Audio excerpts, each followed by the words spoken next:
fazemos nessa noite de hoje, porque todos nós, Senhor, sabemos e reconhecemos que o primeiro e grande missionário é o Senhor mesmo. Foi o Senhor que veio nos visitar e é o Senhor agora que nos envia em missão.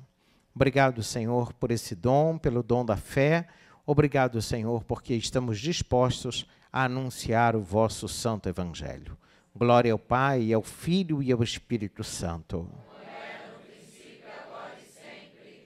Maria, Mãe da Igreja, em nome do Pai, do Filho e do Espírito Santo. Amém. Queridos irmãos e irmãs, nós vamos ter 3 encontros. Tem uma cadeirinha aqui na frente, tem mais umazinha ali. Nós teremos um total de 3 encontros de formação catequética. O primeiro é hoje. Em cada encontro, nós vamos abordar 2 temas catequéticos. O primeiro é hoje, onde nós iremos abordar a fundação da igreja e o primado de Pedro. O segundo encontro, não me lembro se a ordem é exatamente essa, mas o segundo tema é sobre Maria e os irmãos de Jesus. E o terceiro encontro catequético que nós iremos abordar é sobre a devoção aos santos e a questão das imagens. São sempre dúvidas recorrentes que as pessoas trazem, perguntas que são feitas, então questionamentos que são levantados. Nós vamos apresentar aqui a vocês esses 3 assuntos.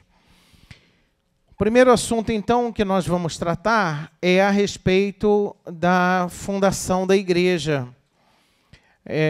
Muitas pessoas perguntam, será que a Igreja Católica é, de fato, a igreja que foi fundada por Jesus? Eu queria, antes de abordar o tema, lembrar a vocês que, às vezes, há 2 tendências, e nenhuma coisa e nem outra são assim legais. Às vezes existe uma tendência de tentar compreender as coisas de Deus apenas com o intelecto. E aí fica carente, porque é impossível entender as coisas de Deus se nos faltar a fé.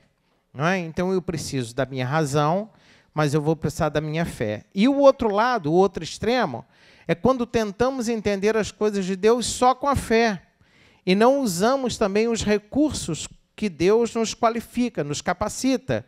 Então, precisamos da fé e precisamos da nossa razão. A fé ilumina a nossa razão e vice-versa, uma colabora com a outra, porque, como diz São Pedro, esteja pronto para apresentar as razões da tua fé a todos aqueles que lhe pedirem. Então, é claro que o assunto é muito mais extenso do que o que eu posso e tenho tempo para abordar. Nós poderíamos fazer inúmeros encontros, vários encontros, para tratar só de um tema desse, mas a gente vai ter que tratar de 2 assuntos nesse período que nós estaremos aqui juntos, tá bem? Então, nós vamos lá. Primeiro, eu quero falar um pouquinho sobre o que nós chamamos de mistério da igreja. Primeiro, eu quero desfazer um pouquinho uma ideia que existe, porque a palavra mistério, na língua portuguesa, significa algo que eu não entendo. Às vezes, uma pessoa fala uma coisa para outra e ela diz, isso daí é um mistério. É algo que eu não alcanço, é algo que eu não entendo.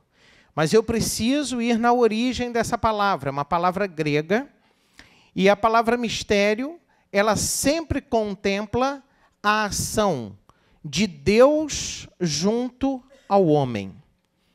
A ideia é exatamente essa: como pode aquele que é santo abraçar o pecador? Como pode aquele que é absolutamente perfeito vir ao encontro daquele que é imperfeito? Então, quando o homem contempla esse mistério, o homem se cala, porque é tão grandioso, é tão belo, é tão enorme, que o homem se cala. E a origem dessa palavra mistério vem de uma expressão grega que é mi. O mi do grego, sabe o que significa? Calar, emudecer, porque eu estou diante de algo tão belo, tão grandioso, que eu fico calado. Então, o homem, diante do mistério, ele contempla o mistério. Ele não consegue fazer um discurso puramente racional. Ele olha para o mistério e ele diz alguma coisa, mas existe algo que daqui para lá ele já não pode mais dizer com a razão dele, então ele abraça o mistério, porque ultrapassa as qualidades intelectuais dele. Então, quando nós falamos que igreja é um mistério, nós não estamos dizendo que a igreja é algo da qual você não pode dizer nada. É sim da qual você pode dizer alguma coisa, mas algo que vai supor da sua parte também a fé. Então, eu começo definindo, dizendo que a igreja é um mistério. A igreja, eu quero falar um pouquinho da fundação dela, quero falar da origem, portanto, quero falar da missão da igreja, mas não há como falar daquilo que nós chamamos de eclesiologia, ou seja, não há como falar da igreja se primeiro não entendermos um pouquinho de cristologia. Porque eu não posso falar de igreja se primeiro eu não olhar para Jesus, se primeiro eu não entender quem é Jesus. Então eu vou começar a minha explicação a respeito da igreja a partir de nosso Senhor Jesus Cristo, ok? Então a primeira pergunta que eu julgo que nós aqui precisamos nos fazer é: quem é Jesus? A partir dessa resposta, seremos qualificados a explicar e a falar da nossa igreja. Jesus não foi simplesmente um homem. Me lembro perfeitamente, já tem muitos anos, me lembro de uma vez passando numa banca de jornal, e aí tinha uma revista cujo título era assim: Grandes Homens da História. Aí estava Einstein, Cristo. Falei, opa,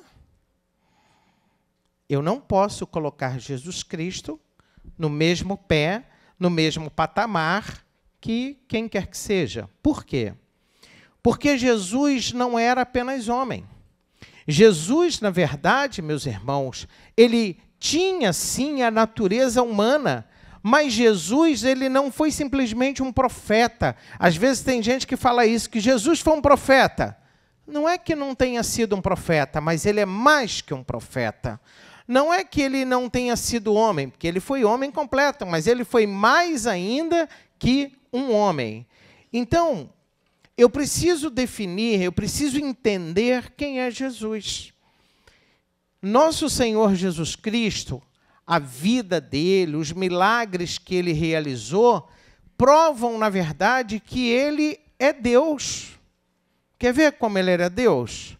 Mas quer ver como ele era homem? Como é que ele tinha a natureza humana? Eu pergunto a vocês, Deus pode chorar? Será que Deus chora? Nós usamos essa linguagem, é uma linguagem nossa, humana, que nós atribuímos a Deus. Por exemplo, o livro do Gênesis vai dizer que o que Deus fez no 7º dia, quando acabou a obra da criação? Então se pergunta, Deus se cansa?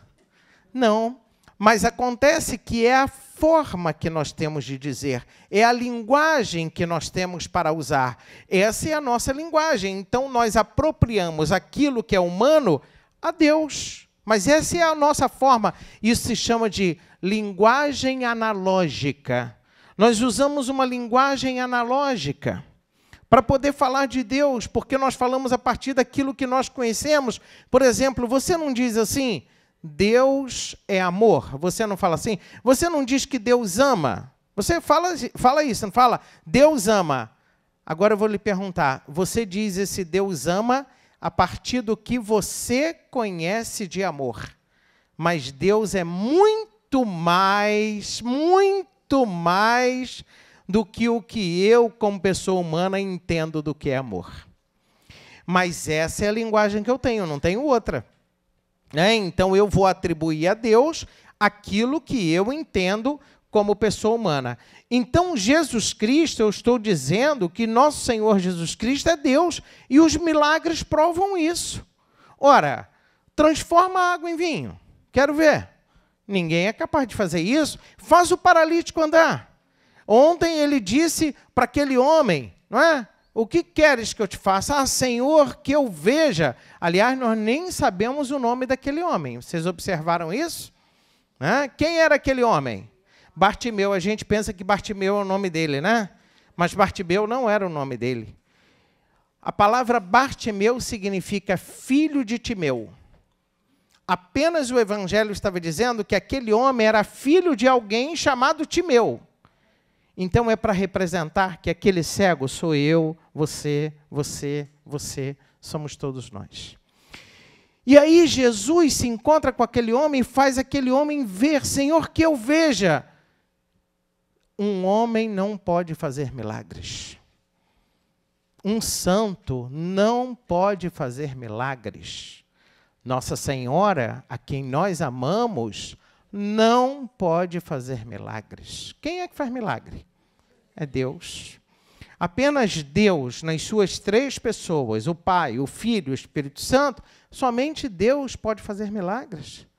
Então, meus irmãos, Jesus, ele prova para mim e para você que ele é Deus com o Pai, porque ele fez milagres. Ele disse ao homem paralítico, levanta-te e anda. Aí um outro, né? Primeiro ele disse assim, os teus pecados estão perdoados. Lembram disso, quando ele falou isso para um homem no Santo Evangelho? Aí o outro homem olhou de lá e pensou assim,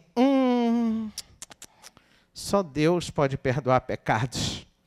Aí Jesus olhou para ele não tinha falado nada, ele tinha pensado, hein?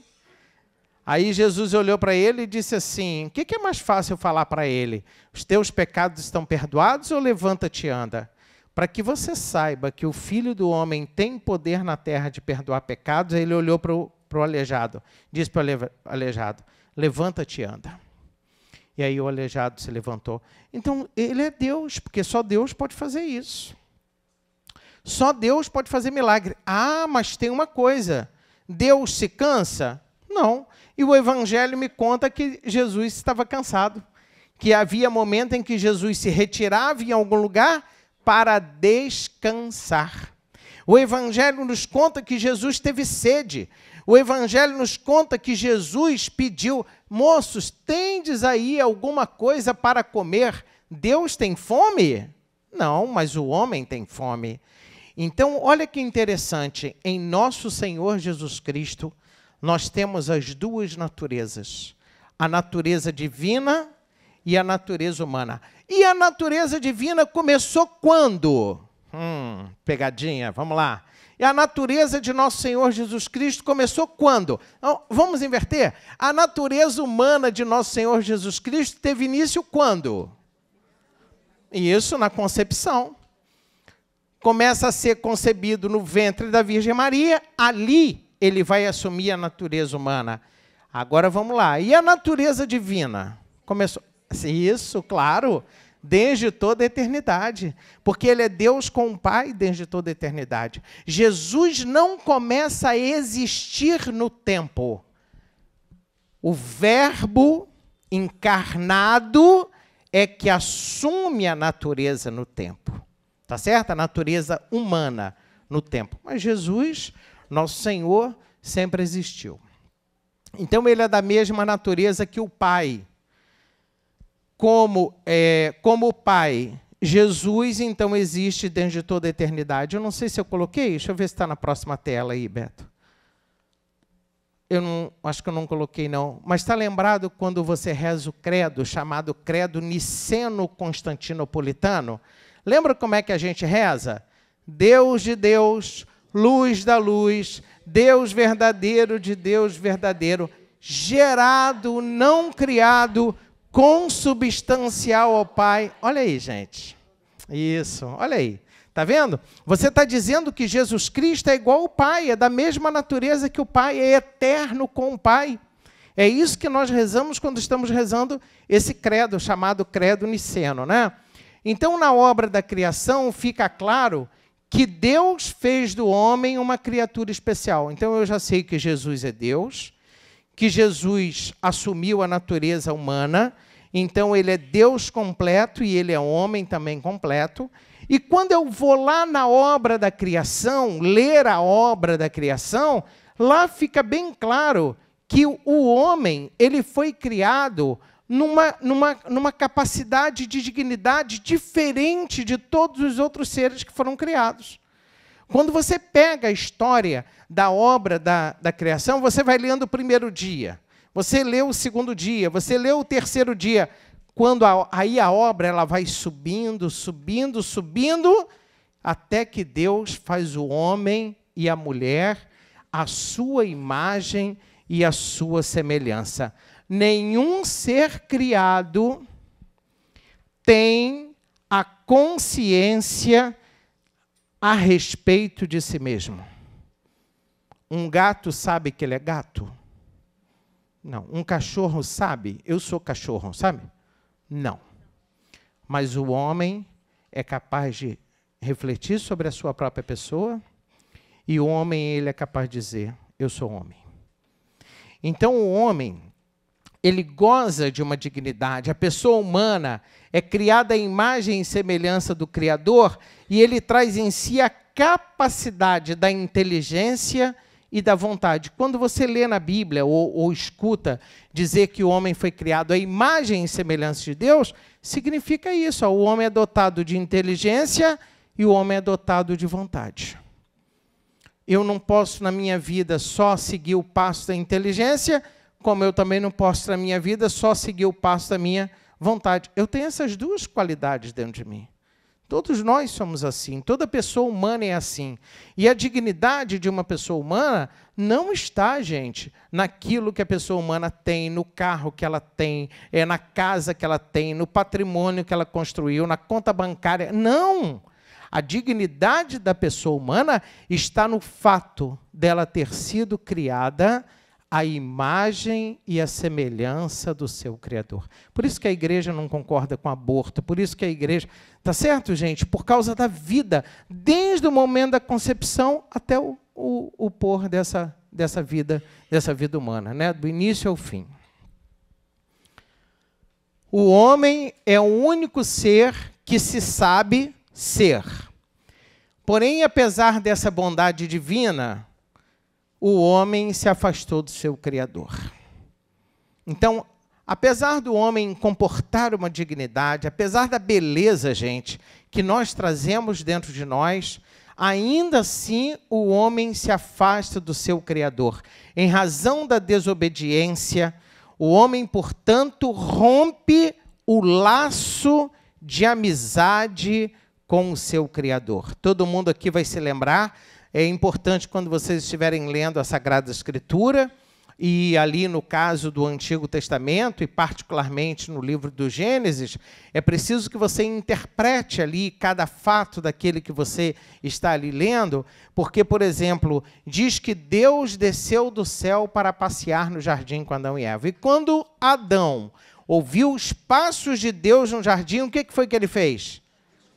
Isso aí. O que é isso? O homem no pecado se esconde de Deus. O homem no pecado, ele se afasta de Deus. O homem no pecado, ele sai, portanto, da luz e ele vai para a treva. E aí Deus começa a dizer, Adão, onde estás? Ah, Senhor, eu estou aqui. Eu estou escondido porque eu estou nu. E aí você sabe, né, que quando o homem se afasta de Deus, ele acaba se afastando de quem também? Do semelhante e dele próprio. Olha o diálogo. Deus vai dizer para Adão, por que fizestes isso? Ah, porque a mulher que tu me deste, ela me deu do fruto e eu comi. Eva, por que fizestes isso? Ah, porque a serpente me seduziu e eu comi. Então, acaba ali todo o vínculo, né? Um vai jogar a culpa no outro, mas o ponto é porque o homem se afasta do seu Criador. Eu sempre tomo o exemplo das nossas casas. Um filho dentro de uma casa pode dar alguma dor de cabeça ao papai e à mamãe. Pode dar. Mas eu duvido, pelo menos essa é a regra, né, geral, mas eu duvido que o pai e a mãe deixem de amar o seu filho. Duvido. Duvido que um pai cônscio do seu papel de pai, uma mãe, né, conhecendo o seu papel de mãe, duvido. Aquele filho pode dar algum aborrecimento, alguma dor, pode incomodar, ter feito alguma coisa que você diga, puxa, por que fez isso? Mas eu duvido que aquele pai e aquela mãe, se aquele filho se arrepende, se aquele filho pede perdão, duvido que não receba o seu filho de braços abertos. Se o amor de pai, se o amor de mãe é frágil, então muito maior é o amor de Deus. Tem uma passagem na Sagrada Escritura que Jesus diz assim, se vós, que sois maus, sabeis dar coisas boas aos seus filhos, muito mais o Pai do céu dará o Espírito Santo a quem o pedir.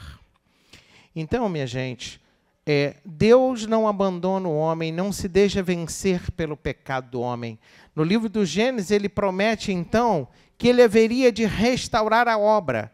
Porque pensa uma coisa, é isso aqui que eu quero que vocês compreendam. Deus fez com a humanidade inteira, através de Adão e Eva, uma aliança. Mas o que Adão e Eva fizeram com a aliança? Romperam a aliança, quebraram essa aliança.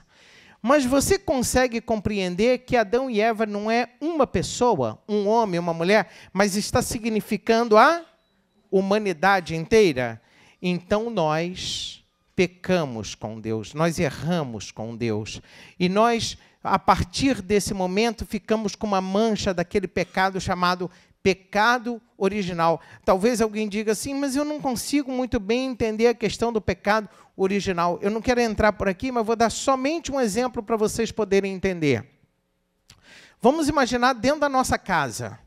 Vamos imaginar que dentro da nossa casa, uma única pessoa, vamos supor que dentro da nossa casa tenhamos ali 4 ou 5 pessoas.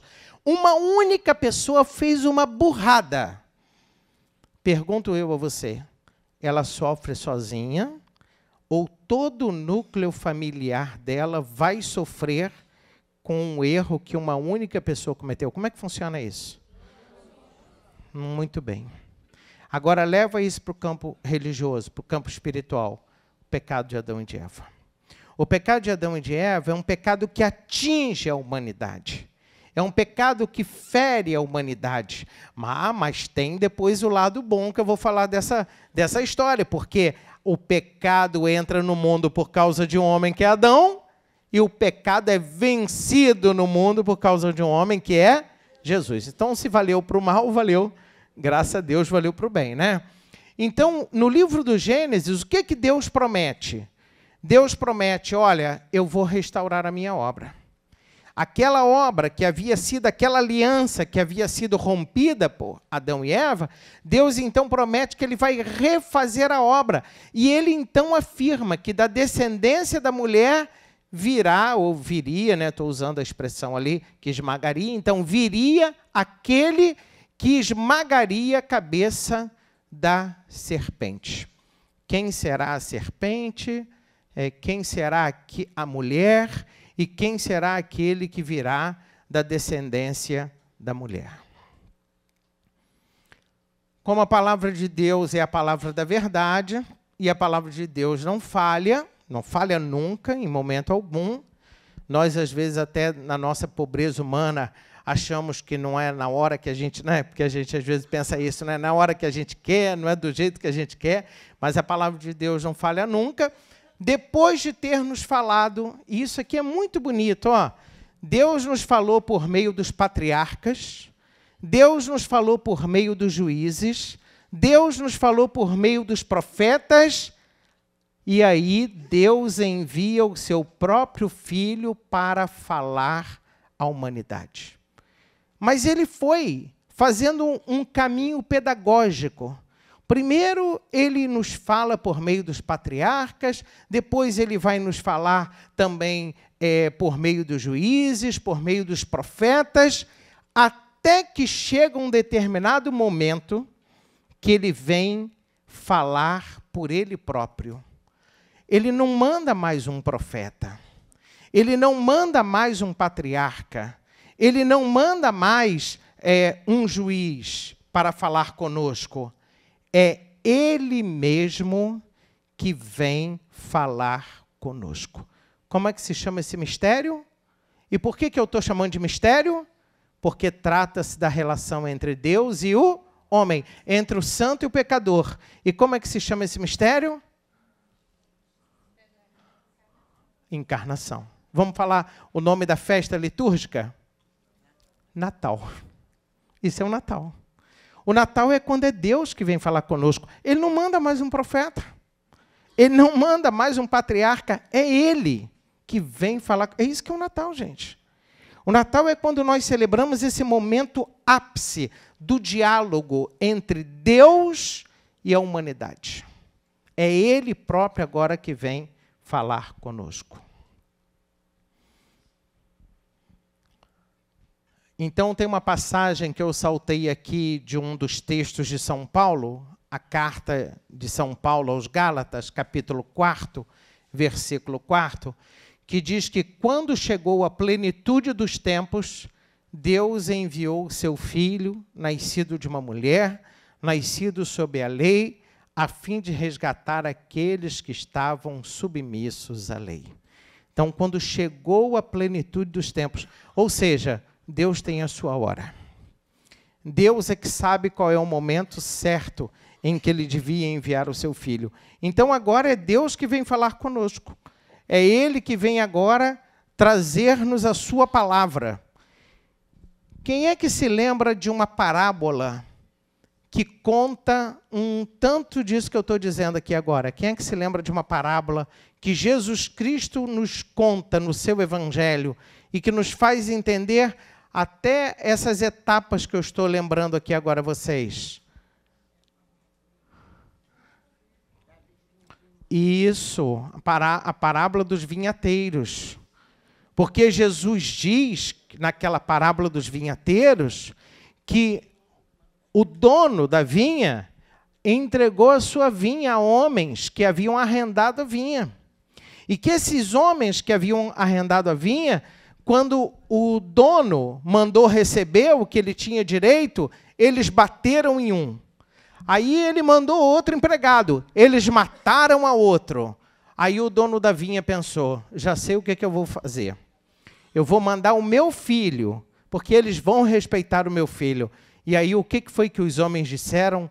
Veja, é o filho, vamos matá-lo e tomar posse da sua herança. Jesus está falando de quem? Falando dele, né? Está falando dele.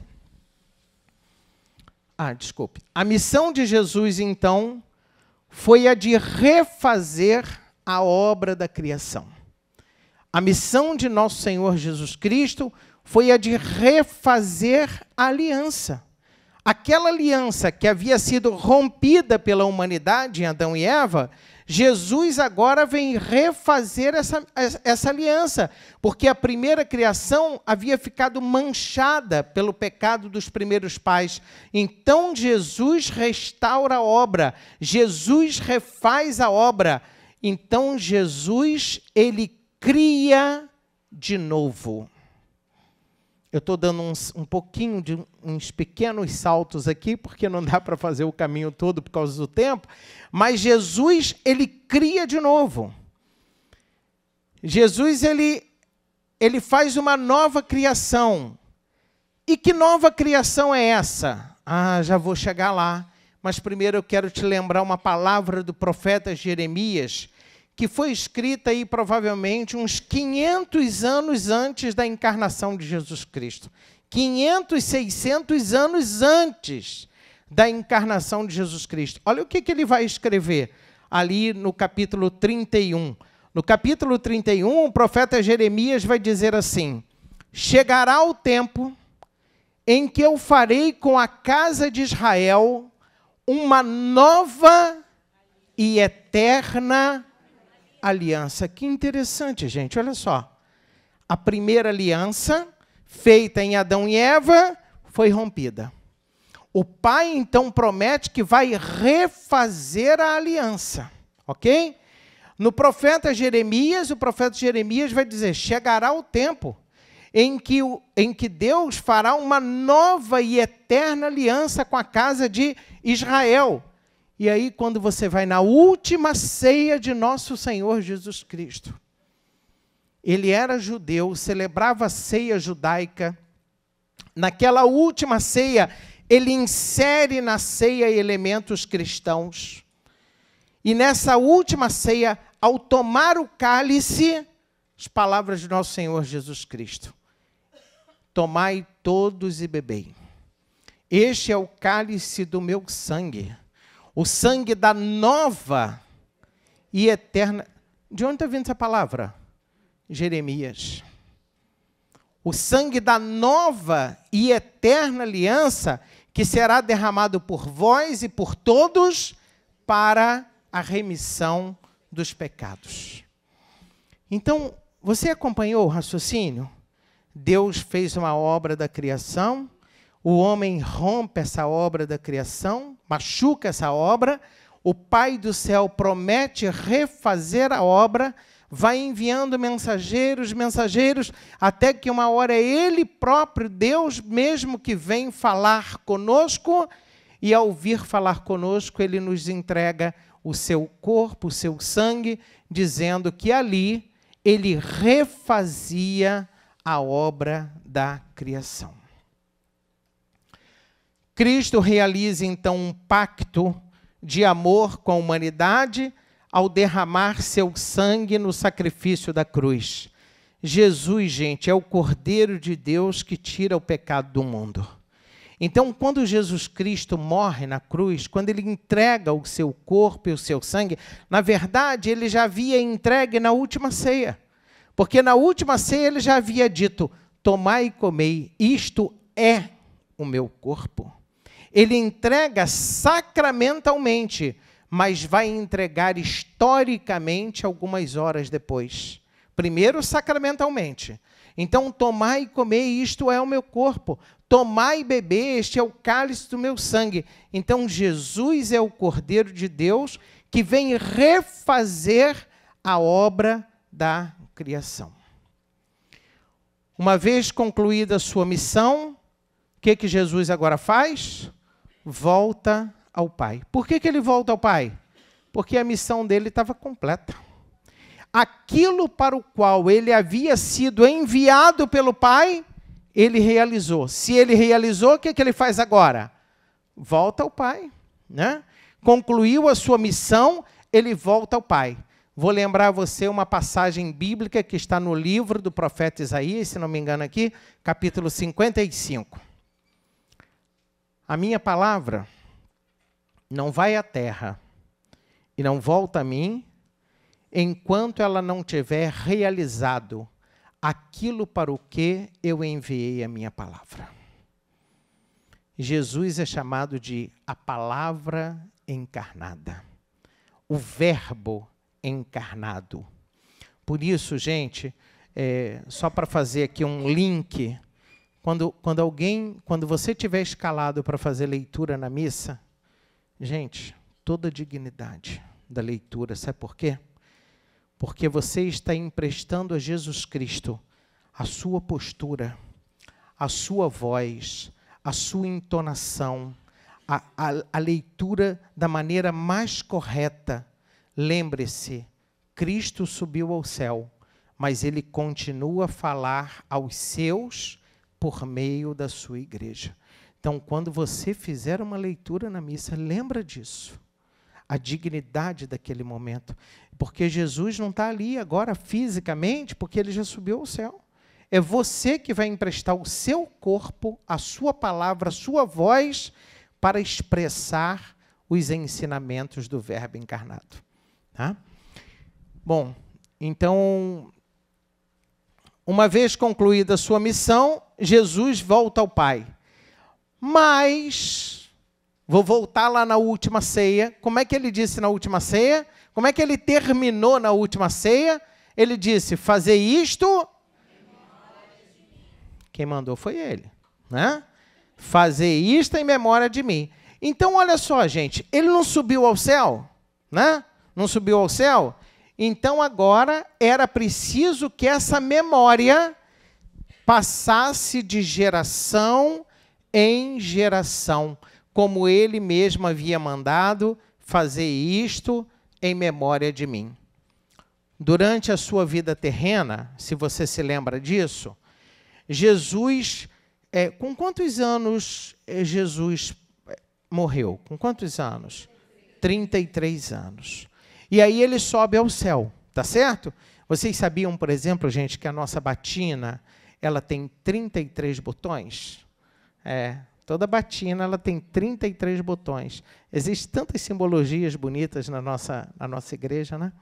Então, nosso Senhor Jesus Cristo, ele durante a vida terrena, porque até os 30 anos de idade, ao que tudo indica, não, é o mais provável, é isso mesmo. Até os 30 anos de idade, Jesus ficou em sua casa. Mas dos 30 aos 33, ou seja, durante 3 anos, ele realiza aquilo que nós chamamos nos estudos de vida pública. O que é a vida pública? É quando ele começa a pregar o Evangelho. E para pregar o Evangelho, ele reuniu em torno dele os seus seguidores, os seus discípulos. E desse grupo dos discípulos, Jesus escolheu 12, a quem ele chamou de apóstolos. Gente, em que língua que foi escrito o Novo Testamento? Em que língua? Grego. E a palavra apóstolos em grego significa enviados. Ok? Enviados. A quem ele deu o nome de apóstolos, né? Vamos lá. Simão, a quem ele pôs o nome de Pedro. André e Tiago, filho de Zebedeu. João, Filipe, Bartolomeu, Mateus, Tomé, Tiago, filho de Alfeu, o outro Simão, Judas Tadeu e Judas Iscariotes. Então, são os 12 que seguiam Jesus Cristo mais de perto e formavam parte desse grupo dos seguidores dos enviados.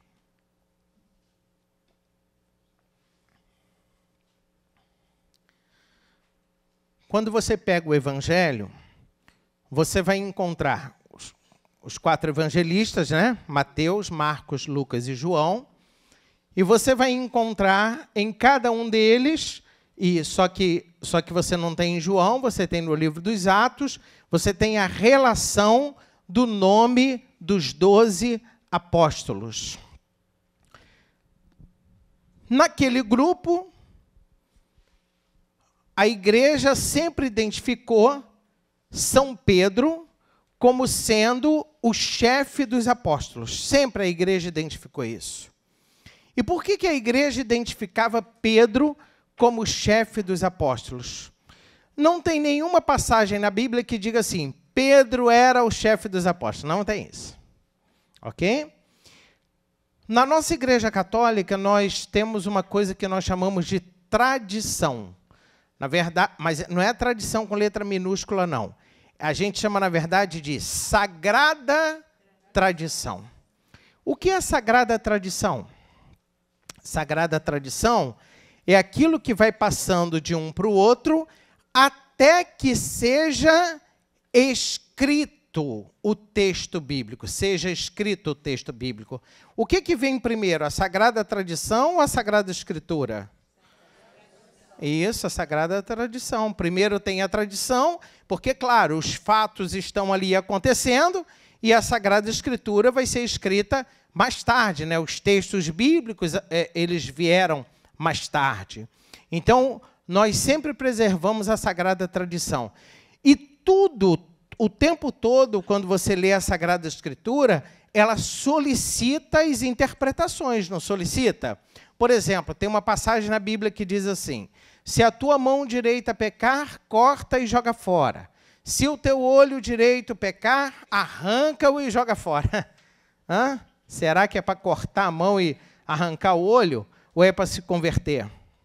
Né? Então, a gente precisa interpretar o texto, entrar no texto para tentar aurir, tirar dali aquilo que nos é possível. Então, a igreja sempre acreditou no lugar de Pedro dentro do grupo dos 12. Mas isso é uma invenção? Algum papa acordou de manhã e falou assim, vamos fazer o seguinte, a partir de hoje, Pedro... Não, não foi isso. Claro que não. Tá certo? Então, a igreja nutriu sempre por vários elementos, e nós vamos ver alguns desses elementos agora.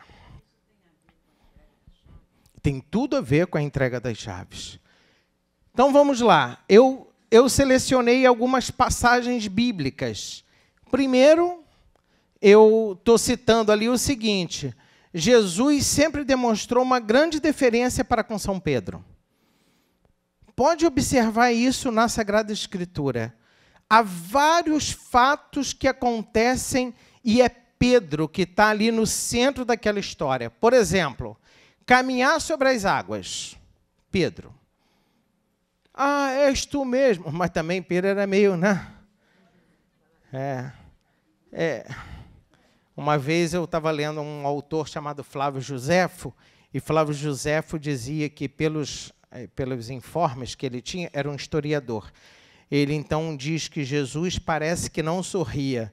Aí eu pensei, ele não sabia que Pedro estava lá. Flávio Josefo não sabia, porque é impossível conviver com Pedro e não dar umas boas risadas, porque a gente, quando lê o Evangelho, fala, o que Pedro falou aqui? Né? Então, caminhar sobre as águas, está em Mateus 14, 27 a 30. A predição do tipo de morte. Jesus disse para Pedro qual seria a morte de Pedro. Né? Chegará o tempo em que vão te levar para onde você não quer ir. Né? Jesus faz a predição da morte de Pedro. É sempre Pedro que fala em nome dos 12.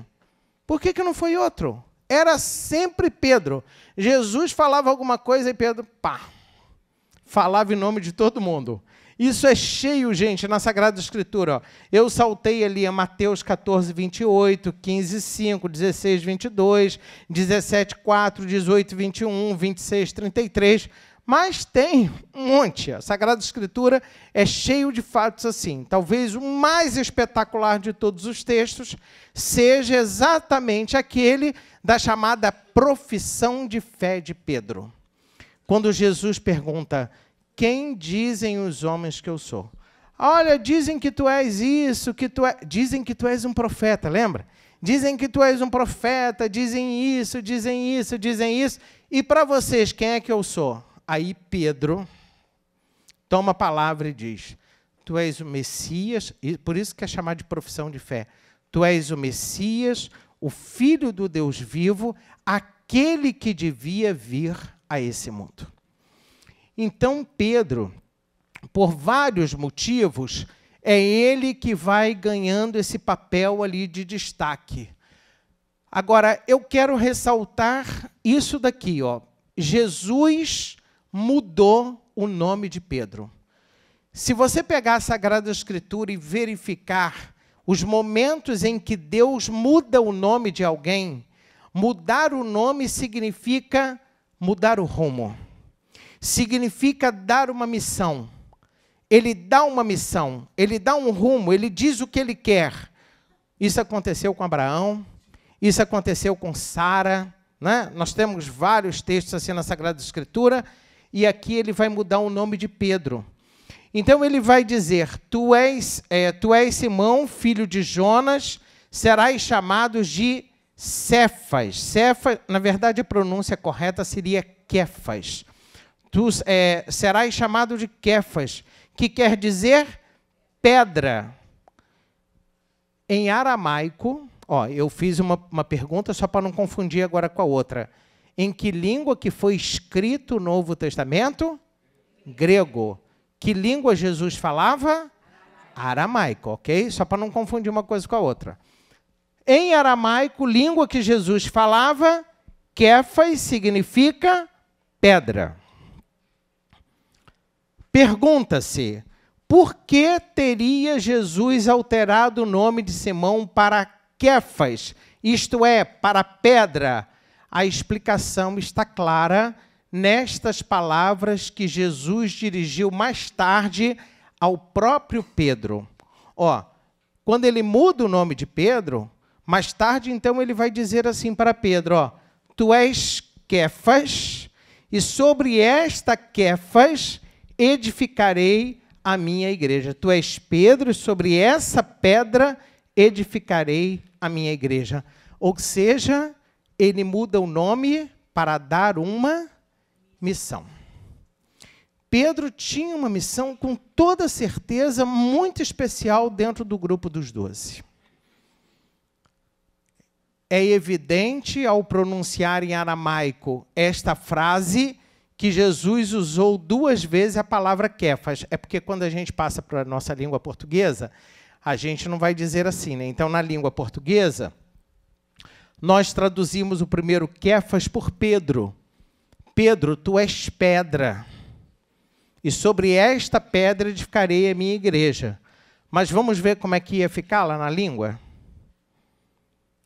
Tu és Quefas, e sobre essa Quefas edificarei a minha igreja. Né? Mas isso a gente procurando a língua lá original. Mas o fato é que nosso Senhor Jesus Cristo deu o nome de pedra àquele apóstolo, a fim de indicar que ele teria uma missão especial. Olha que interessante. A gente não diz que a igreja é una, santa, católica e apostólica? Então, olha só, Jesus confia a Pedro uma missão, a de ser a base, a de ser o fundamento, a de ser a pedra fundamental da sua igreja. Mas eu queria criar um problema aqui agora. Vê se a minha frase está certa. Eu estou dizendo que Pedro era o alicerce, a pedra fundamental da igreja. Será que eu posso falar isso? Sim ou não? Posso dizer que ele é a pedra fundamental ou não? Aí eu adoro trazer essas coisas. Pode ou não pode? Porque a pedra fundamental quem é? Ah, é, beleza. Então tá bom. Então me diga uma coisa, Jesus diz assim, vós sois a luz do mundo, e agora? E agora? Quando ele diz assim, vós sois a luz do mundo, quem é a luz do mundo, não é ele? Ah, beleza, passa a tela. Quando afirmamos que Jesus fez de Pedro o fundamento visível da igreja, alguém poderia questionar dizendo, então o fundamento da igreja não é Jesus? Ok? Nós respondemos, ao fazer de Pedro o fundamento visível, Jesus não deixa de ser o fundamento invisível e o mais profundo fundamento da igreja. Então, para você entender isso, eu vou citar a questão da luz do mundo. Jesus também disse aos apóstolos, vós sois a luz do mundo. Pergunto, Jesus deixou de ser a luz porque disse aos apóstolos, vós sois a luz do mundo? É claro que não. Ele não deixou de ser a luz da vida. Só que ele é a luz da vida plena. Ele é o fundamento invisível e principal da igreja. Mas isso não anula que nós sejamos a luz do mundo, né? Sal da terra, luz do mundo, e não anula que Pedro tenha sido e seja o fundamento visível da igreja. Agora eu quero mostrar outras citações, porque a igreja de Cristo, para mostrar que Pedro era de fato o chefe daquele grupo dos 12. Pode passar, Beto?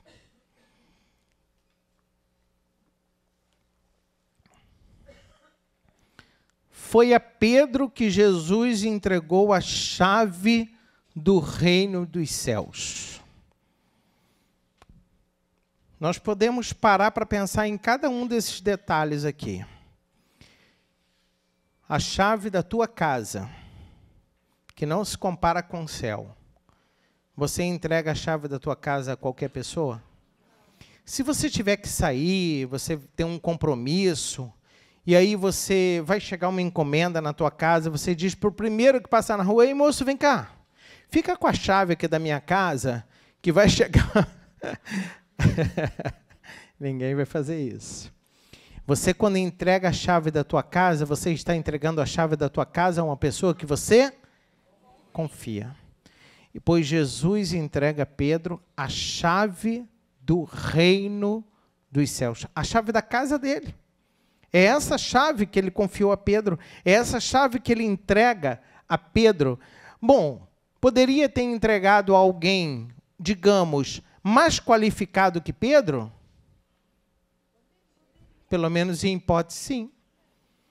Quando você pega o grupo dos apóstolos, você tinha apóstolos, humanamente falando, mais qualificados que Pedro. Né?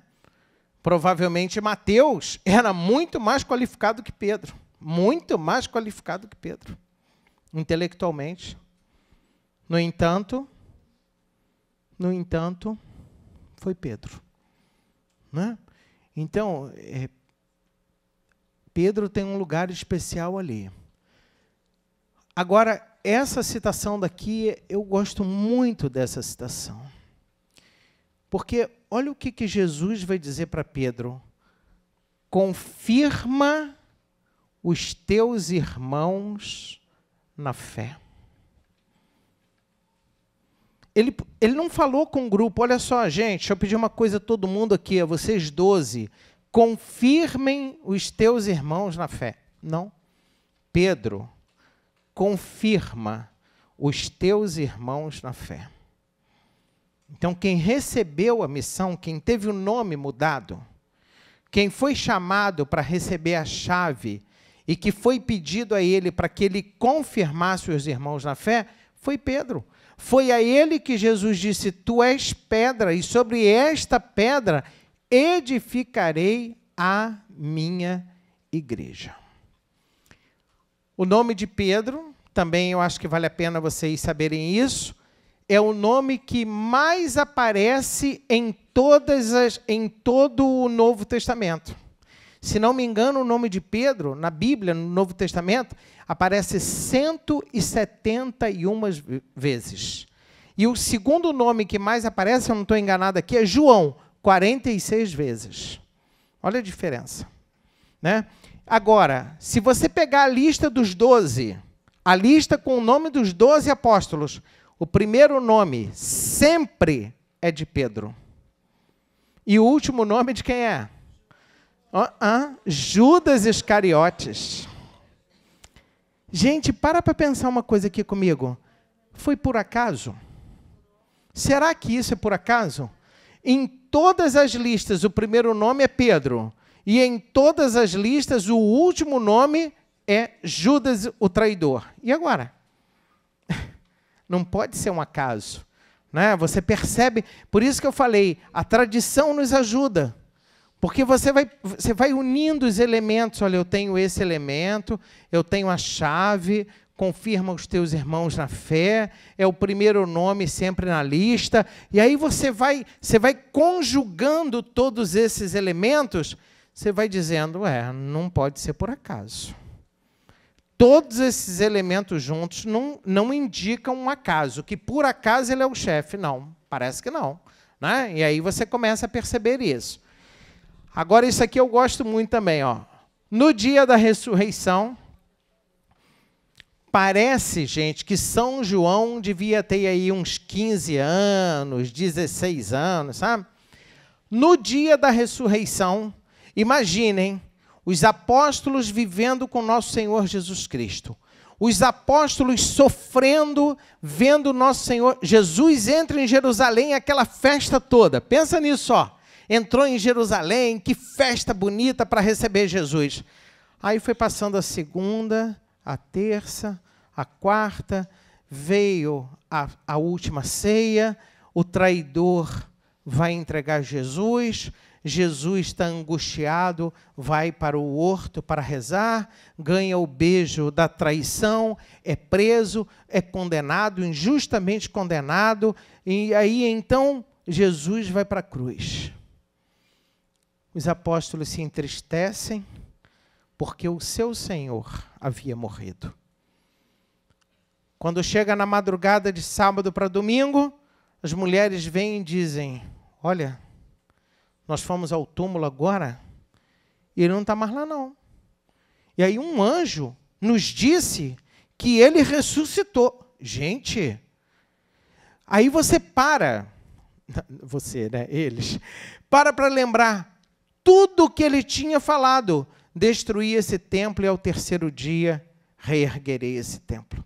O Filho do Homem será entregue nas mãos, mas ele há de ressuscitar ao terceiro dia. Gente, vem tudo na cabeça daqueles homens, e aí eles saem correndo. Olha, imaginem a curiosidade, a expectativa, a emoção, enfim, todos os sentimentos ali, e eles correm até o túmulo.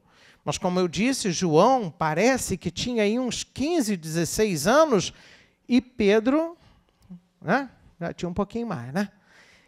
E aí, eu costumo brincar dizendo, o joelho de João não doía naquela época. E aí, o Evangelho nos conta que quem chegou primeiro? João. Mas o Evangelho conta que ele parou do lado de fora. Gente, para pensar. A curiosidade deixaria esse camarada parado lá de fora? É verdade. Doido para saber. Estava arriscado quando Pedro chegasse, ele já está voltando com a notícia. Né? Mas aí o Evangelho conta que ele para, não entra, espera por Pedro. Pedro entra. O Evangelho diz exatamente assim. Pedro entra. Pedro vê os lençóis, constata. Aí, então, o outro discípulo entra e também pode ver. Hierarquia. Era o chefe.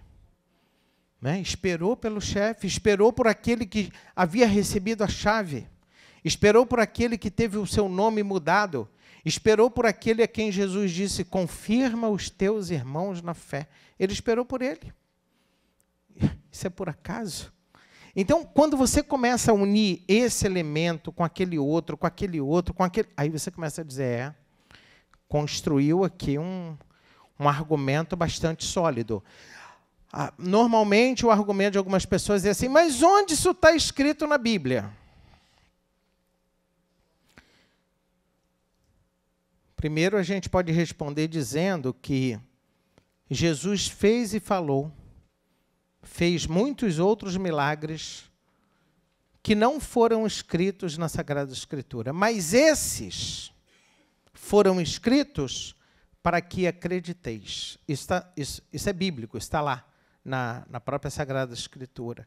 Então, nem tudo precisa estar escrito, até porque a tradição tem mais elementos do que a escrita condicionou. Não é? Imagina, a tradição ela é anterior, mas a escrita vai consignar alguma coisa, mas alguma coisa não está lá. Então, não precisa estar escrito que Pedro é o chefe. Mas, nossa, mas não dá para entender que ele tem um papel aí, não?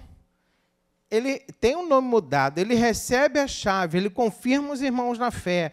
O outro corre mais depressa que ele, mas não entra e espera pela chegada dele. Nossa, você vai reunindo os elementos e diz, aqui tem alguém que tinha um papel especial dentro daquele grupo dos 12. Outro fato importante, isso aqui também é muito legal, gente. Quem foi o grande missionário? Foi São Paulo. São Paulo fez várias viagens missionárias. Paulo foi um grande missionário. Mas eu não sei se vocês sabem isso. Paulo não foi o primeiro a realizar batizados na igreja. Sabe quem foi o primeiro? Pedro. Só depois que Pedro realizou o batizado de Cornélio. Bom, para você poder entender, porque se eu só falar Cornélio, talvez você não compreenda. A mentalidade dos judeus era, só tem direito à salvação quem for judeu.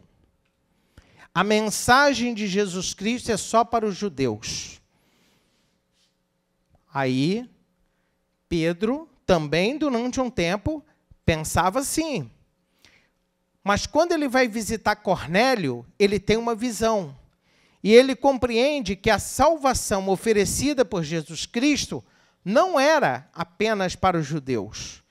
E provavelmente deva ter se recordado de algumas passagens bíblicas, como aquela daquela mulher que dizia: Senhor, eu estou precisando de uma ajuda, eu não me lembro bem que ela foi pedir a Jesus, e aí Jesus diz para ela: olha, não fica bem tirar o pão dos filhos e dar aos cachorrinhos. Ah, mas os cachorrinhos, Senhor, também comem as migalhas que caem da mesa de seus donos. Então, Pedro, é ele que vai batizar Cornélio. Cornélio não era judeu. Cornélio era um centurião romano.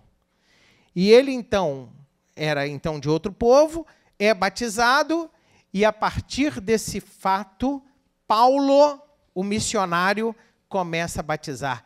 Mas quem é o primeiro que abre a porta da igreja para os pagãos? Quem foi que fez isso? Foi Pedro. Foi Pedro, não foi Paulo. Apesar de Paulo ter sido o grande missionário que nós encontramos na Sagrada Escritura. Bom, por tudo isso, reconhece-se em Pedro aquele que tem a função de governar a igreja e liderar o grupo dos apóstolos. É aquele que tem a função de confirmar os irmãos na fé.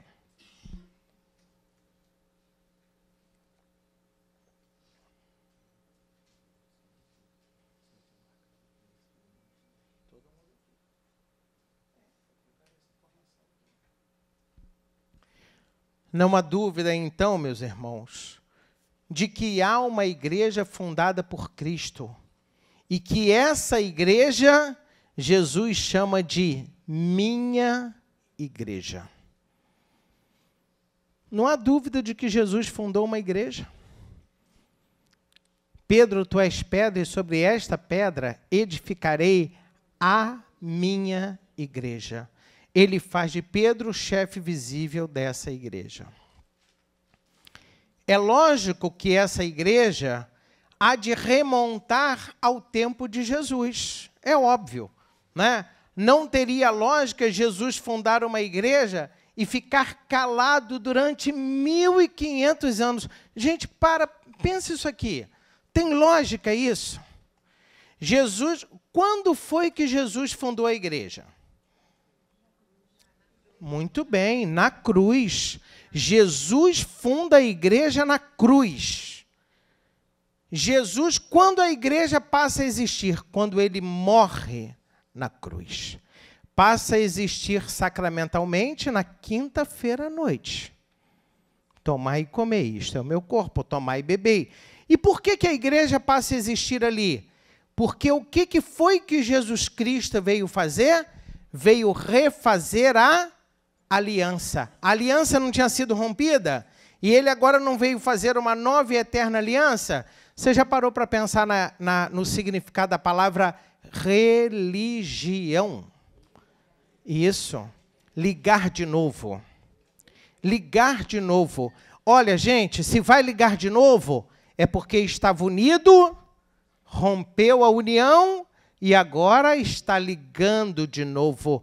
É isso que Jesus faz. É por isso que ele diz assim: eu sou o caminho, a verdade e a vida. Ninguém vai ao Pai senão por mim. Então ele liga de novo. Então eu volto aqui a essa ideia. É lógico que a igreja há de remontar ao tempo de Jesus. Não teria o menor sentido ele morrer na cruz, 1.500 anos depois é que a igreja veio. Ué, a igreja não veio com ele? Né? Então, só a Igreja Católica atende a esse requisito. Vocês já leram o livro O Banquete do Cordeiro? Está lendo? Tá? Está lendo? Legal. Muito bom. Vai gostar muito. Quem não leu, aconselho que o faça.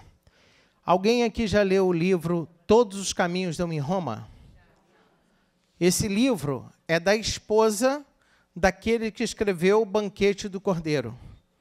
E sabem por que Kimberly Kahn resolveu estudar a fé católica, a Igreja Católica, ela não era católica.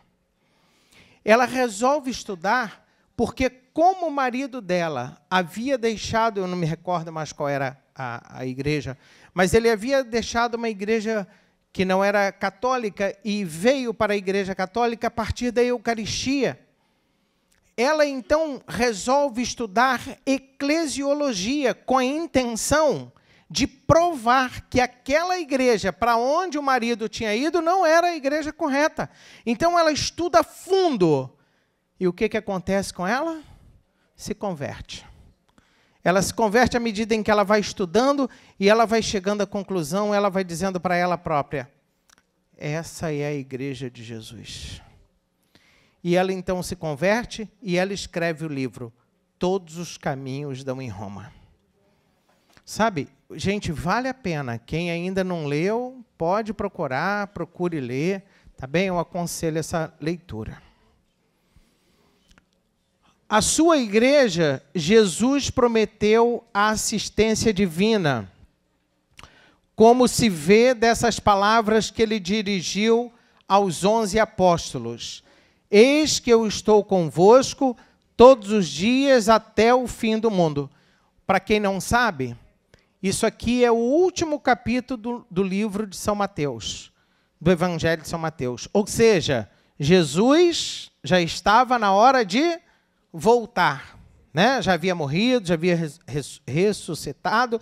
Então ele vai dizer aqui aos apóstolos, eis que eu estou convosco todos os dias, até a consumação dos séculos. Olha a promessa que ele faz, que ele estará com eles até a consumação dos séculos. Pedro já morreu? Já. Mateus já morreu? Já, tá, obviamente. Todos eles já morreram. E olha a promessa de Jesus, eis que eu estarei convosco todos os dias até a consumação dos séculos.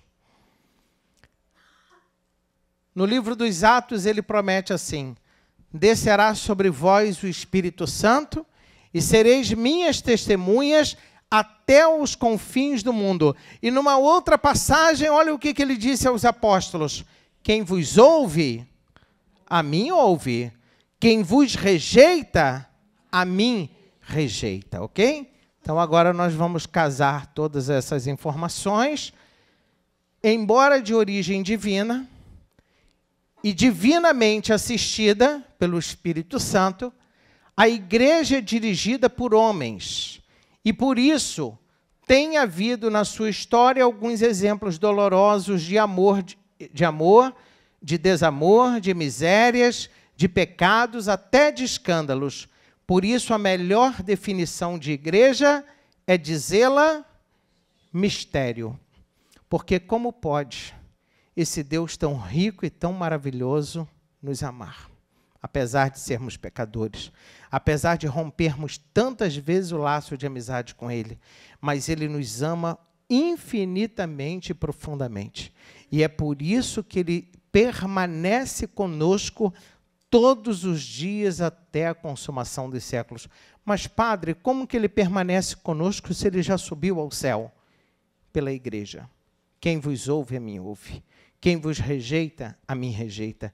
Eis que eu estarei convosco todos os dias até a consumação dos séculos. Fazei isto em memória de mim. Confirma os teus irmãos na fé. A igreja comporta, então, duas realidades, a divina e a humana. Ela é depositária do mistério de Cristo. Ao mesmo tempo, ela é na terra como que um sacramento, ou seja, um sinal visível de uma realidade que é invisível. São Paulo tem uma passagem que ele diz assim na Sagrada Escritura, Jesus é a imagem do Pai. A igreja é a imagem de Cristo. Que é um exemplo bem simples. Você passa na rua, no seu carro, a pé, de bicicleta, você passa em frente à igreja, o que você faz? Por que você faz o sinal da cruz? Porque a imagem daquele templo, daquela igreja, remete o teu coração a uma outra presença, que é a presença de Deus. Quem vos ouve, a mim ouve. Ela é, portanto, um sacramento de comunhão. Ela visibiliza o mistério de união de Deus com a humanidade. Portanto, só se pode compreender o que vem a ser igreja com os olhos da fé. Sem os olhos da fé, eu não entendo o que é mistério. Sem os olhos da fé, eu não entendo, nem posso falar do amor de Deus. Então, eu preciso da fé para entender o que vem a ser igreja. Então, para que aquela obra redentora, e aqui agora nós vamos linkar tudo praticamente que nós falamos em uma frase, para que aquela obra redentora, realizada por Jesus Cristo, vamos voltar tudo lá para a gente entender? Deus cria o homem, na amizade com o homem rompe essa amizade, Deus promete que vai mandar um Salvador, manda primeiro os seus mensageiros, quando chega na plenitude dos tempos envia o seu filho realiza a obra redentora, morre na cruz, sobe ao céu. Então vamos lá. Então, para que aquela obra redentora realizada por Jesus Cristo fosse divulgada, para que a salvação realizada por Ele fosse anunciada em todos os tempos, Jesus nos deixou a igreja. Gente, pensa nisso, ó. Jesus morre, ressuscita no ano 33. Nós somos aqui do ano de 2018. Como que aquela obra redentora é anunciada a cada um de nós hoje? Como que aquela obra redentora da cruz atinge a minha vida hoje, no agora aqui da minha vida? Como? Por meio da fé em nosso Senhor Jesus Cristo. Então, gente, a igreja é Cristo prolongado no tempo. É Cristo que continua no tempo. E ele então vai dizer: ide pelo mundo e pregai o evangelho. Vós sereis minhas testemunhas, e como o Pai me enviou, eu também vos envio. Então, já fizemos essa pergunta, mas eu quero realçar esse pensamento aqui. Existe, às vezes, uma razoável confusão sobre a fundação da igreja em Pentecostes. Algumas vezes aqui na igreja eu já expliquei isso a vocês, eu queria que vocês se lembrassem disso, sempre. Nosso Senhor Jesus Cristo, a igreja de Nosso Senhor Jesus Cristo, ela viveu dois momentos assim importantíssimos. Um não é separado do outro. Um é consequente ao outro. Mas dois momentos que eu preciso que vocês compreendam. Um eu vou chamar de antes de Pentecostes. E outro eu vou chamar de a partir de Pentecostes, ok? Isso é importante para você poder entender a igreja. No momento anterior a Pentecostes, nós temos dois fatos. O primeiro fato foi o da indicação de que ele, Jesus, fundaria a sua igreja. Nós chamamos esse momento de momento do anúncio, ou momento anunciativo. O que significa isso? É quando Jesus anuncia para Pedro: Pedro, tu és pedra, e sobre esta pedra, atenção para o tempo verbal, edificarei a minha igreja. Quer dizer, é futuro, ok? Então, olha, antes de Pentecostes eu tenho um primeiro momento, é quando Jesus anuncia que vai fundar a igreja. Antes de Pentecostes temos um outro momento, fato de fundamental importância, que é chamado momento de fundação da igreja. Vocês já sabem que momento é esse? É quando Jesus Cristo morre na cruz e realiza a reconciliação do gênero humano, religião. Ele liga de novo, ok? Então, ó, falei de dois momentos, não falei? Mas lembra que eu estou antes de Pentecostes? Então, eu tenho o anúncio e eu tenho a fundação. E agora eu vou falar a partir de Pentecostes. O que acontece lá? A igreja, ela é fundada por Jesus Cristo, e aí os apóstolos, com a morte de Jesus, começa a perseguição. Os apóstolos vai dizer o evangelho que eles ficam dentro da sala trancados. Fecharam a porta. Ok? Aí aconteceu o dia de Pentecostes. No dia de Pentecostes, vamos voltar aqui, ó, de cabeça, todo mundo. Livro dos Atos Apóstolos, capítulo 1, versículo 8. Vós sereis minhas testemunhas até os confins do mundo. Beleza. O que faltava à igreja? Testemunhar. Testemunhar, em grego, o que é? Martírio. Sofrer o martírio. Faltava a igreja, a porta estava fechada. Estava com medo. Trancou a porta, ficou do lado de dentro, fechou a porta. Então, no dia de Pentecostes, pode passar, meu filho? Acontece o terceiro momento, o momento manifestativo da igreja. É quando o Espírito Santo é derramado no coração dos apóstolos de Nossa Senhora. Quem é que abre a porta e vai para fora? Alguém se lembra quem é que foi que fez isso? Pedro. Abre a porta, vai para fora. E quem é que começa a pregar em nome dos apóstolos? Pedro, o danado. E aí ele prega em nome dos apóstolos, dizendo, aquele Jesus... Cadê o medo? Pensa só, eles estavam com medo, com a porta fechada. Mas no dia de Pentecostes, ele abre a porta, ao receber o Espírito Santo, ele abre a porta, vai para fora e vai dizer aos judeus, aquele Jesus a quem vós matastes, Deus o ressuscitou. Então, ele começa a pregar em nome de Jesus Cristo. Essa igreja, fundada por Jesus Cristo, ela tem também em si 4 características.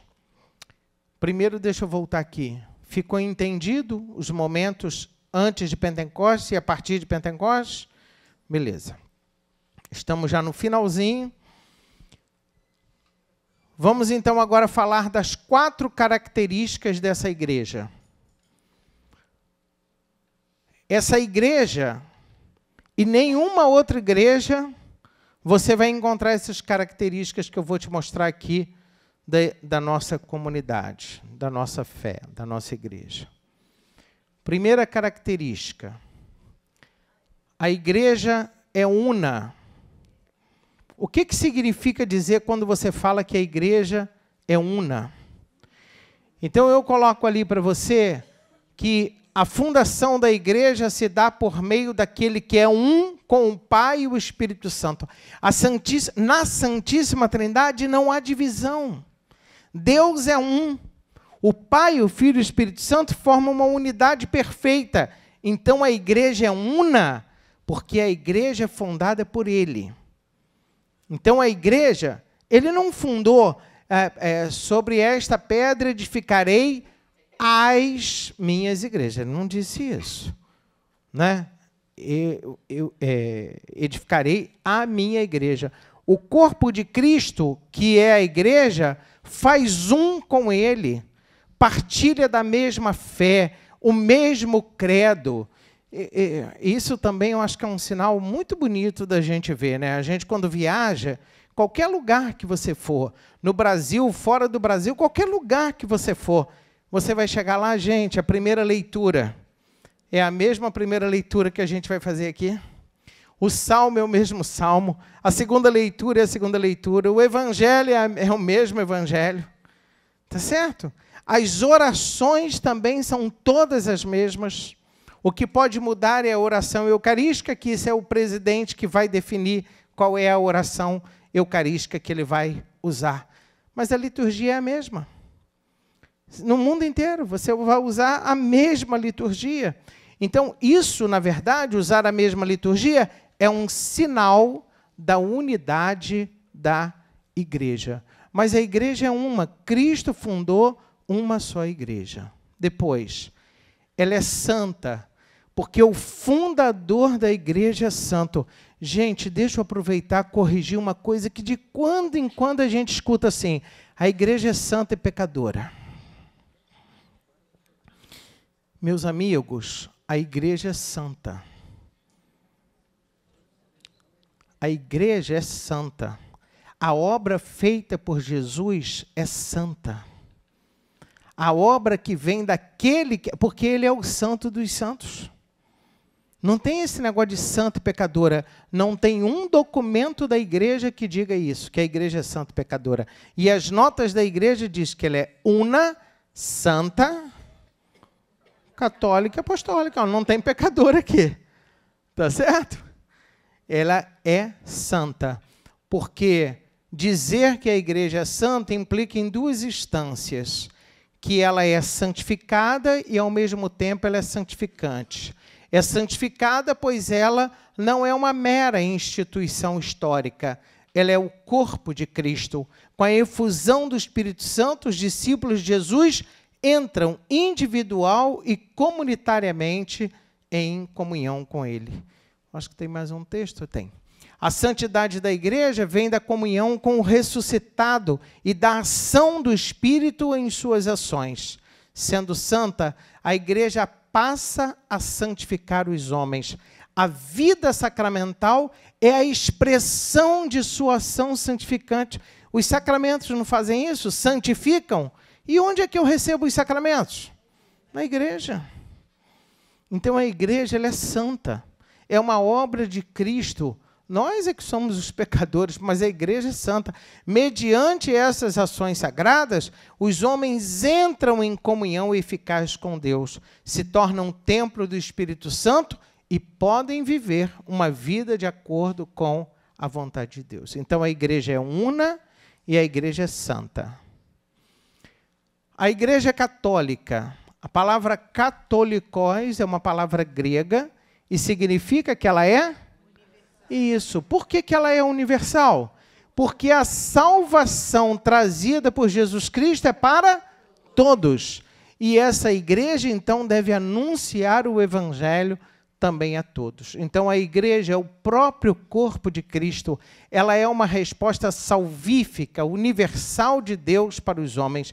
Dizer que ela é católica é afirmar que ela possui todos os elementos para a salvação dos homens. A segunda razão dela ser chamada de católica é em consequência de sua missão. O que quer dizer apóstolo mesmo? É enviado. Então, tá. Então, a gente já vai chegar lá. Ó. Então, é em razão de sua missão. Ela foi enviada por Cristo à universalidade do gênero humano. Todos os homens, de todos os tempos e culturas, devem ser alcançados pelo anúncio dessa boa nova. Tá bom? E agora, a última coisa é que essa igreja, ela também é apostólica. Gente, eu só, antes de falar da apostólica, queria lembrar o seguinte: romana não é nota da igreja. Nota significa característica. A característica dessa igreja é una, santa, católica e apostólica. Por que não é romana? Romana é outra coisa, é o rito que a gente usa, é chamado de rito romano, ok? É uma outra história que não vai dar para explicar aqui hoje, a questão do rito romano. Mas imagine que o Vaticano estivesse, sei lá, na França. Ela seria una, santa, católica, apostólica. Ah, se tivesse, sei lá, na Itália já está. Se tivesse, sei lá... Portugal, ela seria una, santa, católica, entendeu, gente? Então, não iria alterar isso. Então, só para você não confundir a questão do romana, tá? Porque romana não é característica dela. Romana é uma situação histórica, né? Mas hoje não vai dar para a gente falar disso. Isto é, a igreja tem a sua base nos apóstolos. Na leitura dos evangelhos, podemos constatar duas realidades. Jesus se apresenta como o enviado do Pai e ele, por sua vez, envia os seus discípulos. O termo enviado, em grego, deu origem à palavra apóstolo. Por conseguinte, a igreja ela é apostólica, porque ela é enviada. A igreja é enviada. Quando eu comecei a explicar na missa, por que todos nós temos a obrigação da missão? Porque nós somos enviados, gente. Assim como o Pai me enviou, eu também vos envio. Nós somos esses enviados hoje. Ok? E eu adoro isso aqui para poder terminar. Você consegue provar para mim que a igreja que foi fundada por Jesus Cristo é a Igreja Católica? Você tem algum elemento? Olha, lembra, eu comecei dizendo assim, um grande cuidado que nós precisamos ter, é como se fosse um pêndulo. Aristóteles tem uma expressão que ele diz que a virtude é aquilo que está no meio. Nem para lá, nem para cá. Quando nós tratamos da nossa vida religiosa, nós precisamos da fé e iluminar a nossa fé pela nossa razão. Vou voltar lá em São Pedro, capítulo 3, versículo 15. Esteja pronto para apresentar as razões da tua fé a todos aqueles que lhe pedirem. Beleza? Por que você pode dizer que a Igreja Católica é a igreja fundada por Jesus Cristo? Porque você pode dizer para mim, ai, padre, é porque eu sinto. Beleza, mas isso aí se chama de fideísmo. Ok? Essa não pode ser a sua explicação. Porque quando você conversa com uma pessoa, olha só, quando você dialoga com uma pessoa cujo argumento é apenas fideísta, então é argumento fideísta para cá, argumento fideísta para lá. Mas quando você dialoga com uma pessoa que começa a te trazer elementos questionadores, e aí você é obrigado a lançar mão da sua capacidade intelectual, e você tem que ter os argumentos. E por isso que eu gosto da frase de São Pedro, esteja pronto para apresentar as razões da tua fé a quem lhe pedir. Então, vamos lá. Como é que eu posso, dentro desse último elemento, provar que a Igreja Católica é a igreja fundada por Jesus Cristo? Pela Eucaristia? Então, prova para mim pela Eucaristia que a igreja é fundada.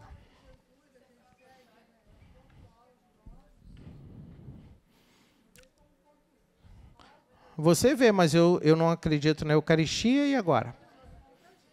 Ah, tá, mas eu não sou católico, e aí? A fé, legal, eu também tenho fé, mas e aí? Daí? Não, mas eu não acredito que a igreja é santa, e aí? Bom, agora já começou um diálogo mais interessante, porque dizer para mim que é a fé não está resolvendo nada, porque eu tenho uma outra fé e é diferente da sua. Dizer que é a Eucaristia, mas eu não acredito na Eucaristia, e aí? Como é que ela vai me convencer? Ok? Agora você já faz um argumento mais, que é um argumento bíblico e que é um argumento histórico. Aí a coisa começa a melhorar, o nosso diálogo melhora. Olha, gente, a sucessão apostólica é uma grande prova de que a Igreja Católica é a Igreja de Jesus Cristo. Essa é uma das grandes provas que nós temos. É sucessão apostólica. O que é a sucessão apostólica? A sucessão apostólica, gente, para ser assim bem fácil para a gente compreender, como o nome já está sugerindo, é aquilo que você pode constatar na igreja através dos anos, historicamente através dos anos. Eu não tenho como negar, por exemplo, que o chefe visível da Igreja Católica hoje é o Papa Francisco. Tem como negar isso? Isso é história. Eu tenho como negar que antes do Papa Francisco veio o Papa Bento XVI? Não tenho como negar. Eu tenho como negar que antes de Bento XVI era João Paulo II? Não tenho como negar. Eu tenho como negar que antes de João Paulo II era João Paulo I? Não tenho como negar. É isso aí. Então, quando você começa, historicamente, você começa a retroceder, você vai chegar onde? Então, é isso aí.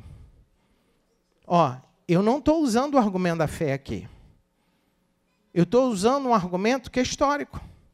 Eu estou usando um argumento que eu não tenho como negar. Eu não tenho como dizer, não é. Não, está aqui, meu filho. Vamos ver a história. Tá certo? Então, você pode usar argumento... Bom, na sucessão apostólica é um argumento bastante razoável que te ajuda a entender que a Igreja Católica é a igreja que foi fundada por Jesus Cristo. Pode passar a tela para mim, meu filho? Então, para não deixar dúvida quanto a essa questão, vale lembrar que Jesus havia prometido que estaria conosco todos os dias até o final dos tempos, né? Ora, isso ainda não aconteceu, o final dos tempos ainda não aconteceu. Então, de que maneira Jesus continua conosco? Através da igreja. Ele mesmo diz, quem vos ouve, me ouve, aqueles a quem vocês perdoarem serão perdoados. E que igreja é essa? Católica. E por que eu posso, então, afirmar isso? Aí eu vou usar o argumento histórico, porque é a única igreja que tem a sua base nos apóstolos. Hoje em dia, a gente ouve dizer assim, o apóstolo fulano de tal. A pergunta é, quem veio antes de você? Hiato. Ninguém. Então, meu filho, quem te fez apóstolo? Quem te enviou? Quem? Então, gente, é uma questão histórica. Tem que parar para pensar na questão histórica, tá?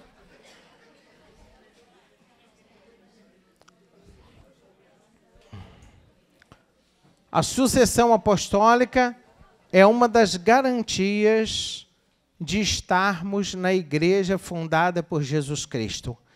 Em nenhum outro lugar, gente, em nenhuma outra igreja eu posso fazer a pergunta que a gente vai fazer aqui agora. Quer ver? Antes de Papa Francisco, quem veio? Bento XVI. Antes de Bento XVI, João Paulo II. E antes, João Paulo I. E antes de João Paulo I, Paulo VI. E antes de Paulo VI, e antes, Pio XII. E assim sucessivamente até chegar àquele a quem Jesus mudou o nome e a quem Jesus disse, confirma os teus irmãos na fé. Eu não sei se eu termino aqui.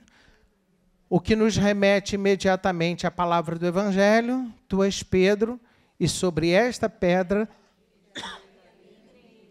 confirma os teus irmãos na fé.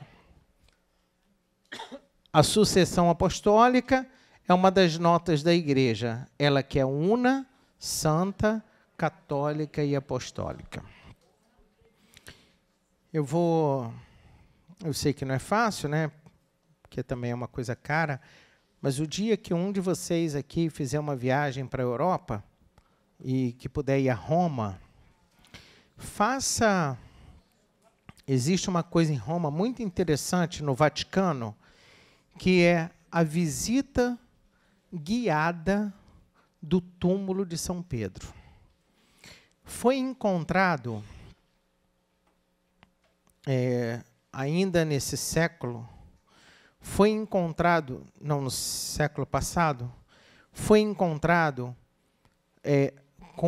começaram umas escavações, porque a pergunta que se tinha era assim, por que a Basílica do Vaticano foi construída aqui, exatamente nesse lugar? Qual é o motivo pelo qual a Basílica do Vaticano, a Igreja de São Pedro, por que ela foi construída aqui?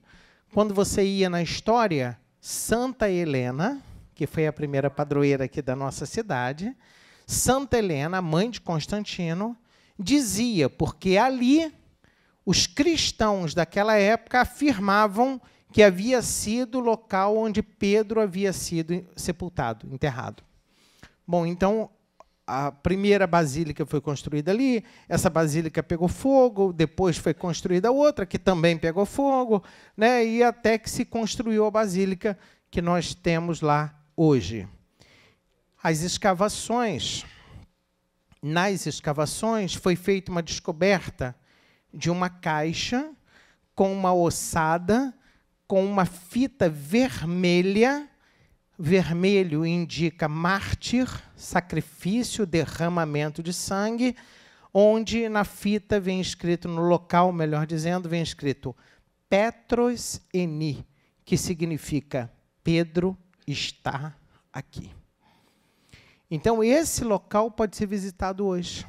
Imagina, né, você conseguir visitar esse local, mas é assim, algo que você tem que marcar, tem que ser com antecedência, é uma visita marcada, é guiada, tem segurança, enfim, porque é nas escavações, tem que descer, entendeu? Para poder conhecer. E isso é muito legal, gente, quando nós que somos católicos, nós que experimentamos assim, vivemos a fé em nossas comunidades paroquiais, claro, né? Mas um dia que a gente tem a oportunidade de ver isso de perto, de experimentar isso de perto, é absolutamente rico e assim engrandecedor, né? Como somos felizes, graças a Deus, de sermos católicos, trazermos essa fé tão bonita em nosso coração. Minha gente, tá na hora, não sei? E tá praticamente na hora aí, filha. Pode.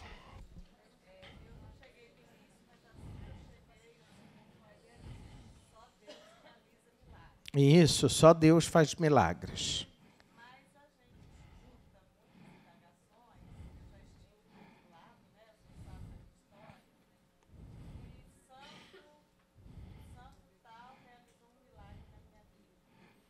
Na verdade, a gente só precisa corrigir a linguagem. Eu não sei em que grupo que eu estava. Porque são tantos encontros, às vezes não consigo lembrar onde foi que eu falei isso. Mas a gente só precisa corrigir a linguagem. Nenhum santo realiza milagre, mas o santo é aquele que intercede. Aí sim, às vezes a pessoa, numa linguagem equivocada, vai dizer assim, Santo Antônio realizou tal milagre para mim. Não, filho. Santo Antônio intercede por você. Quem realiza o milagre é sempre Deus. Pronto. E não há qualquer desmembramento mais aqui, porque o santo não pode fazer milagre, né? Só quem pode fazer milagre é Deus. Agora, eu acho legal isso daí, porque é bom que os católicos, que nós católicos, né, tenhamos também uma linguagem mais corrigida, mais adequada. Mas eu sempre digo isso, quem se interessa, quem estuda, aprende. Né? Mas a grande massa que não ouve, que não, né, você convida para os encontros e às vezes não está, aí sim é mais complicado. Como é que essa pessoa aprende? Né? Porque existe uma chamada religiosidade popular, que é bonita. Não é que falte fé naquela pessoa, mas é uma fé incipiente. E, às vezes, uma fé misturada, não é assim? Eu confio muito em Deus, mas eu também tenho uma florzinha de comigo, ninguém pode aqui na porta. Tá vendo? Então, falta esclarecimento na fé. Né? Oi. A listagem está onde, gente, de presença? A listagem de presença está onde? Não passaram? Ah, meu Deus, só pegando vocês. Lucas, cadê você, meu filho? Lucas, alguém aí? Elinho, passa uma listinha aí para mim, Elinho. Mas passa logo umas 3 ou 4 para facilitar. Tem uns papeizinhos aqui na frente, ó.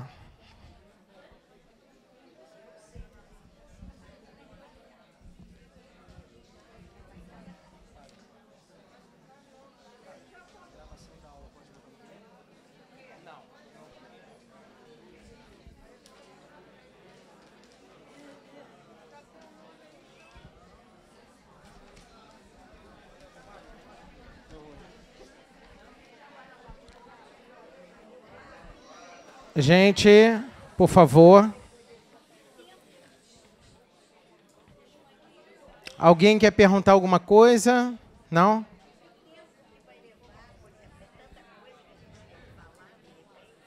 Ah, tá. Ela está perguntando qual é o tempo presumido em cada casa. 15 minutos no máximo. Na verdade, quando você olhar o roteiro é curtinho. A bênção da casa é bem curtinha. E ali, assim, tem gente que conversa mais, né? Então, não precisa alongar muito essa conversa. Esse nosso irmão aqui, o Beto, ele preparou um papelzinho onde vocês irão levar na visita também, para que vocês lá anotem o nome da pessoa, anotem endereço, anotem telefone e assinalem ali se fez a bênção, enfim, vão... Hã? Tem? Mas não vai dar para mostrar assim, né? Mas eu vou também disponibilizar isso para vocês, tá bom? Hã? É um relatóriozinho daquela visita. Eu estou pensando numa coisa que isso eu acho que todos vocês que vão ter essa missão, que é o seguinte, tá na hora, já vai acabar. Todos vocês que terão essa missão, gente, presta atenção sempre nisso. Se você verificar naquela casa que tem um doente e é católico, pergunta se quer que a pastoral da saúde vá lá visitar aquela pessoa. Agora, se for um caso de confissão e puder confessar, aí é o padre. Mas cuidado, porque imagina quantos vocês são e quantas casas vocês vão visitar. Se em todo lugar você ofereceu o padre, aí não tem padre para isso. Né? Padre é um só. Não precisa. A bênção da casa pode ser só no local onde você estiver. Vamos imaginar que a família lhe tenha recebido na varanda. A bênção na casa é dali. Vamos imaginar que a família tenha dito, pode entrar. Aí você faz a bênção da casa de dentro. Vamos imaginar que tenha sido no portão. Aí você pode perguntar, o senhor quer que faça a aspersão da água, não sei o quê. Ah, não quero não, tá bom. Ou quero, né? Porque algumas pessoas irão querer, com certeza. Podemos encerrar? Vocês estão assinando aí a listinha de presença. Melhor esperar um pouquinho, porque senão, já viu, né? Mas já tá passando aí, já está passando. Oi?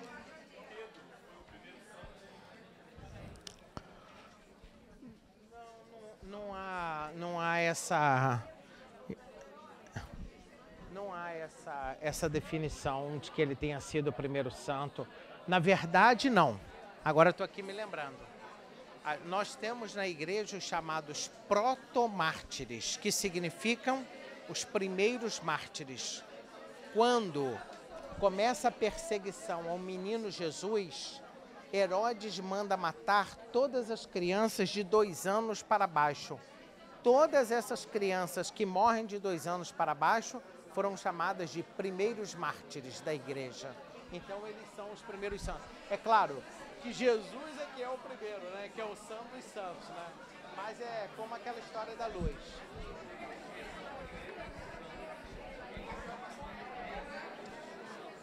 Santos inocentes. Isso.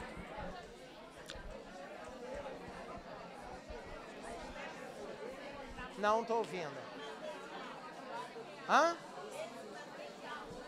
Gente, olha só. Eu vou fazer o seguinte. É o que, meu filho? Não precisa não. Só preciso do nome. Se botou telefone, tá bom, não tem problema não. É porque Lucas, ele vai fazer um grupo do WhatsApp para poder passar isso. Então, quem ainda não colocou, pode colocar. Gente, olha só, o material, para quem não entendeu ainda, Nós vamos fazer o seguinte, nós vamos colocar no grupo do WhatsApp que Lucas vai criar para vocês. Ali vai só um link, porque no WhatsApp não dá para botar o vídeo, né? Porque a duração do vídeo é longa. Então ele vai botar no YouTube. Só que você vai ter acesso pelo WhatsApp, porque vai ter um link. Aí você vai bater ali no link e vai abrir o YouTube para você poder assistir. Tá bom?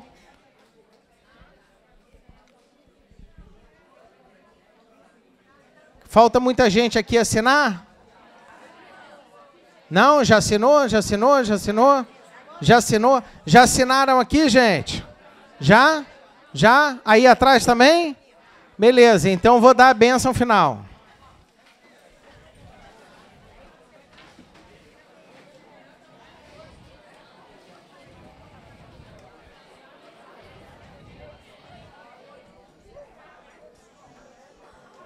Fiquei muito feliz de ter você. Hoje mesmo eu falei isso com o Padre João Luiz.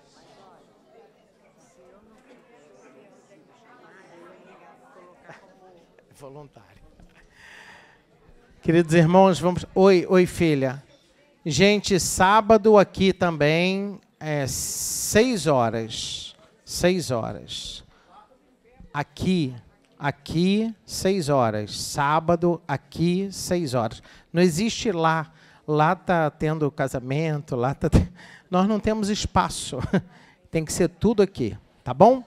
Em nome do Pai, do Filho e do Espírito Santo. Pai de infinita bondade, nós queremos agradecer ao Senhor a reunião dessa noite, a reflexão de cada um de nós. Dai-nos, Senhor, cada vez mais amar a vossa igreja, dedicar, Senhor, o nosso coração, a nossa vida, pelo anúncio do vosso Evangelho, porque nós sabemos que esse é o grande tesouro que nós encontramos em nossa vida. Dai-nos, Senhor, força, coragem, para testemunhá-lo todos os dias até os confins da terra. O Senhor esteja convosco. Pela intercessão da Virgem Maria, Mãe do Senhor Jesus e nossa Mãe, desça sobre vós a bênção de Deus, que é Pai e Filho e Espírito Santo. Amém. Um abraço, gente. Uma boa noite a todos.